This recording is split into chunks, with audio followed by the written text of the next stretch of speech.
അവനിൽ ജീവൻ ഉണ്ടായിരുന്നു, ആ ജീവൻ എല്ലാ മനുഷ്യവർഗത്തിന്റെയും വെളിച്ചമായിരുന്നു. വെളിച്ചം ഇരുട്ടിൽ പ്രകാശിക്കുന്നു, ഇരുട്ട് അതിനെ ജയിച്ചില്ല എന്ന വാക്യം യോഹന്നാന്റെ സുവിശേഷത്തിൽ നിന്നാണ്. യോഹന്നാൻ 1. യേശുക്രിസ്തുവിനെയും അവന്റെ ദിവ്യ സ്വഭാവത്തെയും വിവരിക്കുന്ന ശക്തമായ ഒരു രൂപകമാണിത്. അവനിൽ ജീവൻ ഉണ്ടായിരുന്നു എന്ന വാചകം യേശു ജീവന്റെ ഉറവിടവും ദാതാവുമാണ്. വെറും ഭൗതിക ജീവൻ മാത്രമല്ല, ആത്മീയവും നിത്യവുമായ ജീവൻ. ജീവിതം അവൻ സ്വീകരിച്ചതോ സൃഷ്ടിച്ചതോ അല്ല, അത് അവനിൽ ഉദ്ഭവിക്കുന്നു. ഈ ജീവൻ എല്ലാ മനുഷ്യവർഗത്തിന്റെയും വെളിച്ചം എന്ന് വിശേഷിപ്പിക്കപ്പെടുന്നു. അതായത് അത് എല്ലാ ആളുകൾക്കും വഴികാട്ടുന്നതും പ്രകാശിപ്പിക്കുന്നതുമായ ഒരു ശക്തിയാണ്.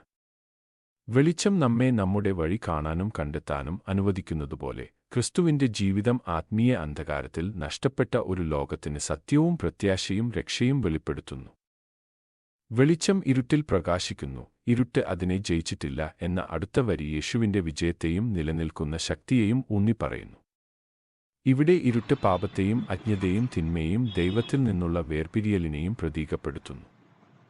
ലോകത്തിൽ ഇരുട്ടിന്റെ സാന്നിധ്യം ഉണ്ടായിരുന്നിട്ടും അതിന് ക്രിസ്തുവിന്റെ വെളിച്ചത്തെ പരാജയപ്പെടുത്താനോ കെടുത്തിക്കളയാനോ കഴിയില്ല. അവന്റെ സത്യം പ്രകാശിച്ചുകൊണ്ടേയിരിക്കുന്നു, വീണ്ടെടുപ്പും മാർഗനിർദ്ദേശവും നൽകുന്നു. ഈ ഭാഗം യേശുവിന്റെ നിത്യസ്വഭാവത്തെയും ദൈവിക ദൗത്യത്തെയും സ്ഥിരീകരിക്കുന്നു. അന്ധകാരം എത്ര ശക്തമാണെന്ന് തോന്നിയാലും ക്രിസ്തു കൊണ്ടുവരുന്ന വെളിച്ചത്തെ ഒരിക്കലും മറികടക്കാൻ കഴിയില്ലെന്ന് വിശ്വാസികൾക്ക് ഉറപ്പുനൽകുന്നു. പ്രത്യാശയുടെ സന്ദേശവും നമ്മുടെ ദൈനംദിന ജീവിതത്തിൽ ആ വെളിച്ചത്തിൽ ജീവിക്കാനും പ്രതിഫലിപ്പിക്കാനുമുള്ള ആഹ്വാനവുമാണ് ഇത്.